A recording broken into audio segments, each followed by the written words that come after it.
Arden had always believed that courage was something loud, something that roared like thunder or marched like a soldier.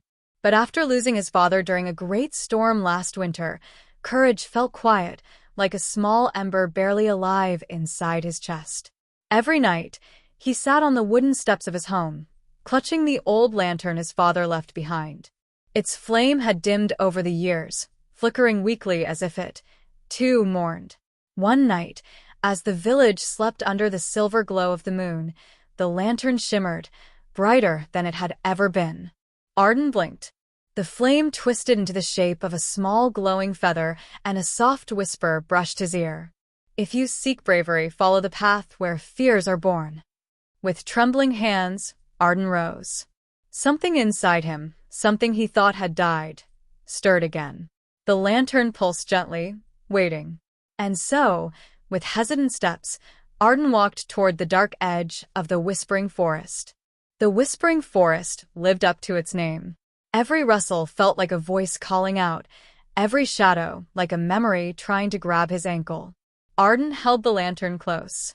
Its soft, warm glow pushed the darkness away just enough for him to walk. Suddenly, branches creaked overhead. A pair of glowing eyes stared down at him. Arden froze, but the lantern's flame flared, casting a beam of golden light. The creature stepped forward, a wolf carved from mist, its form shifting like smoke in the wind. Yet it bowed its head. "Lantern-bearer," it spoke in a deep, echoing voice. "Your fear feeds this forest. Face what you hide, and you will pass unharmed." Arden swallowed hard. Images flashed in his mind, his father shouting his name during the storm, the boat tipping, the cold water swallowing everything. His knees weakened. The mist wolf watched silently as Arden's breath shook. But he didn't run. The lantern glowed, soft and steady, as if proud of him. The wolf nodded once and vanished. Arden stepped deeper, the forest quieter now, kinder. Beyond the forest, Arden reached a canyon split wide like a wound. A narrow bridge, old ropes, cracked planks, stretched over the abyss. Wind howled through the gap, and Arden's heart thundered. "I can't," he whispered. But the lantern flickered sharply, almost scolding him. He took a step. The bridge groaned. Another step. Wood snapped beneath his heel. Arden gasped and grabbed the rope. The lantern swung wildly, scattering sparks of light that danced around him like tiny fireflies. As he crawled forward, he felt the fear rise again, the same fear that had paralyzed him the night his father disappeared. His breath quickened. But then he heard his father's voice, warm and encouraging. "Bravery isn't the absence of fear, son. It's choosing to move even when fear holds your hand." With renewed strength, Arden pushed himself up and walked. When he reached the other side, the lantern shone so brightly it warmed his whole body. He had crossed more than a bridge. He had crossed a part of himself. At the heart of the valley stood a swirling storm, frozen in place, yet alive.